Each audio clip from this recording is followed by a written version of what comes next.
Hola chicos, ¿cómo están? Bueno, vamos con el tema de la reproducción.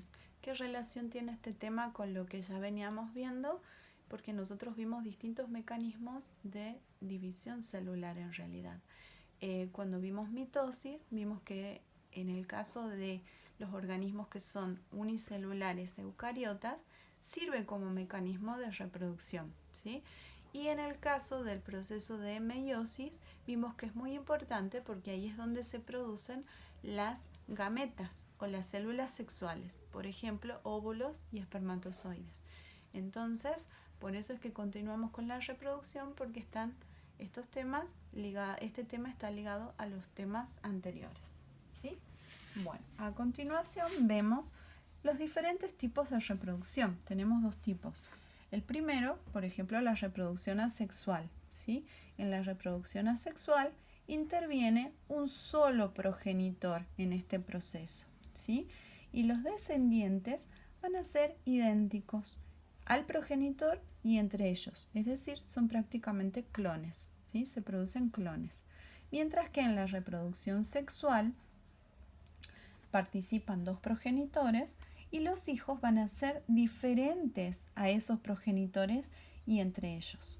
¿Por qué? Porque ahí intervinieron dos eventos muy importantes, que son la formación de las gametas y la fecundación. Cuando se formaron las gametas en el proceso de meiosis, recordemos un poquito que en el proceso dentro de la meiosis 1, la profase 1, hubo un proceso de entrecruzamiento, donde ahí se produjo variabilidad, ¿sí? Se entrecruzó información entre cromosomas homólogos, ¿sí? Por lo tanto, las células que se producen como producto de la meiosis son células diferentes a la célula original y tienen la mitad de la información genética. Por otro lado, en el proceso de fecundación, el hecho de que se encuentren óvulo y espermatozoide, ¿sí?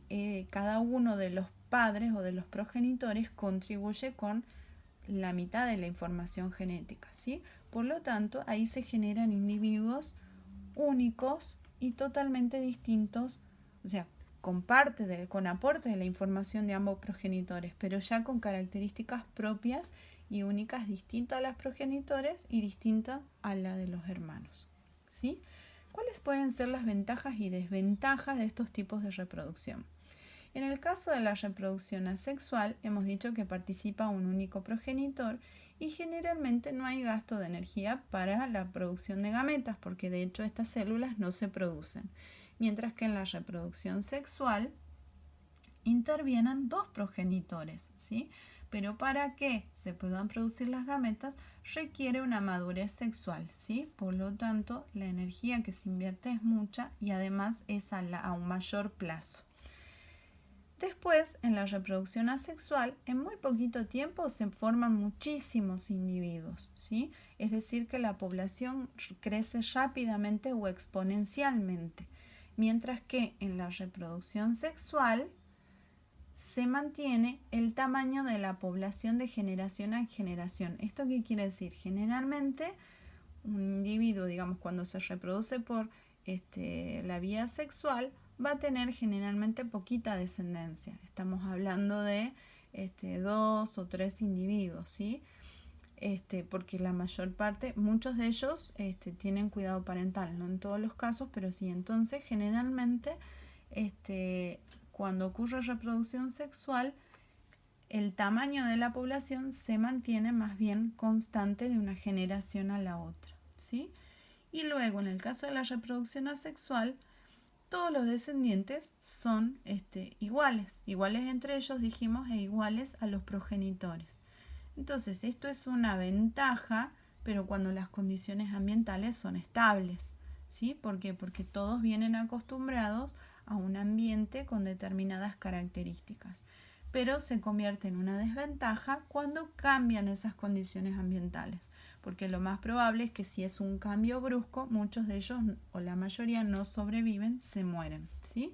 En cambio, en el caso de la reproducción sexual, el hecho de que hay una recombinación genética, de que ambos progenitores contribuyen, ¿sí? con su aporte de la mitad de cromosomas, pertenecientes a la especie, entonces acá ya se genera lo que es la variabilidad. Por lo tanto, los descendientes dijimos que van a tener características distintas a los progenitores. Esto confiere una ventaja para la especie generalmente cuando las condiciones son desfavorables o son cambiantes, ¿sí? ¿Por qué? Porque los individuos tienen características distintas. Por lo tanto, es más probable que alguno pueda tolerar ese cambio de condición ambiental, ¿sí?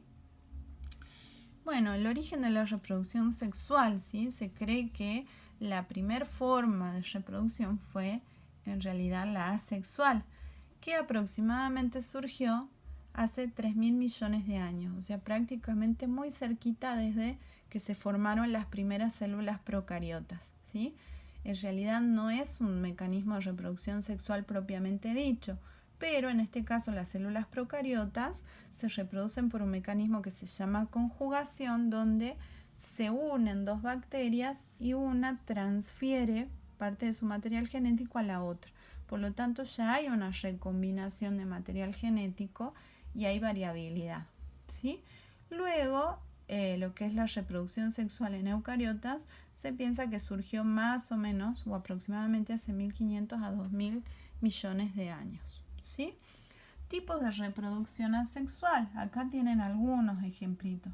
Por ejemplo, los gajos o esquejes, ¿sí? Esto quizás vieron algún pariente que lo que hicieron es, por ejemplo, en el caso de las rosas, puede ser que se cortan ramitas, esas ramitas se ponen en agua, ¿sí? Hasta que generan raíces y consecuentemente después se pueden formar otras plantitas y esas plantitas van a ser idénticas a la original, ¿sí? Con la misma información genética. O por ejemplo estolones, ¿sí? Que es el caso, por ejemplo, de la frutilla, ¿sí? En el cual tenemos una plantita con la parte aérea, las raíces, se genera un estolón y ese estolón en una parte genera de nuevo una parte aérea y raíces. Si se corta en algún momento la conexión entre estas plantitas, una vez que ya enraizó, se pueden generar individuos independientes, pero que tienen la misma información genética, ¿sí? En el caso de los animales, por ejemplo, acá tenemos un ejemplo de una hidra en la cual aparece un brote o yema, ¿sí? De la cual continúa desarrollándose y si se genera, digamos, un corte ahí, este individuo puede vivir independientemente, ¿sí? Pero al haber surgido como brote o yema de un individuo original, tiene exactamente la misma información. También decíamos que en el caso del proceso de mitosis en organismos unicelulares eucariotas es un mecanismo de reproducción, ¿sí? Por ejemplo, algunas alguitas que son unicelulares, las amebas, ¿sí? Y en el caso de las bacterias se reproducen por un mecanismo que es fisión binaria, ¿sí? Que ya lo hemos visto en prácticos anteriores, en la cual también se generan bacterias con la misma información genética que la original. En el caso de la reproducción sexual, puede ocurrir que hay individuos que se dice que son dioicos, es decir, que tenemos cada individuo con sexos separados, ¿sí? Y hay otros que son monoicos o hermafroditas, es decir, en el mismo individuo posee ambos sexos juntos, ¿sí? Muchas plantas, la mayoría de las plantas con flores que ustedes conocen, son monoicos. ¿Por qué? Porque las flores tienen tanto la parte femenina como la parte masculina. Algunas son dioicas, como por ejemplo la palta o el palo borracho, ¿sí? Gametos y la fecundación. Generalmente hay dos tipos de gametos que se pueden producir, los gametos o células sexuales, ¿sí? Hay casos en los cuales los gametos son isogámicos. ¿Eso qué quiere decir? Se forman gametos con el mismo tamaño, ¿sí? ¿Cómo los diferenciamos? Se les pone un símbolo positivo o negativo, pero tienen exactamente el mismo tamaño, por lo tanto ambos aportan con nutrientes y organelas. Mientras que en el caso de la reproducción sexual, que se llama como anisogámica, los gametos van a tener una forma y una función distinta. Por ejemplo, en el caso de nuestra especie, el gameto masculino, que es el espermatozoide, es una célula muy pequeñita, pero que tiene movilidad para poder llegar al óvulo, que es la célula femenina, que es una célula inmóvil de tamaño muy grande, porque esa contribuye con nutrientes, con organelas para el desarrollo del embrión. ¿Sí? ¿De qué manera ocurre la fecundación o unión de las gametas? ¿Sí? Puede ocurrir lo que se llama como fecundación externa, en la cual los dos progenitores expulsan las células sexuales al medio líquido, ¿sí? Por ejemplo, en el caso de los peces o de los anfibios, que son las ranas o los sapos, liberan las células sexuales al agua y la fecundación ocurre en el medio líquido. Mientras que cuando hablamos de fecundación interna, generalmente las células sexuales masculinas son depositadas dentro del cuerpo de la hembra y el embrión se desarrolla internamente dentro del cuerpo de la hembra. Generalmente esto ocurre, lo que es la fecundación interna, en organismos que son terrestres, como reptiles, aves o mamíferos. Bueno, eso es todo, chicos. Si tienen dudas, ya saben que pueden consultar por el foro. Nos estamos viendo. Chao, chao.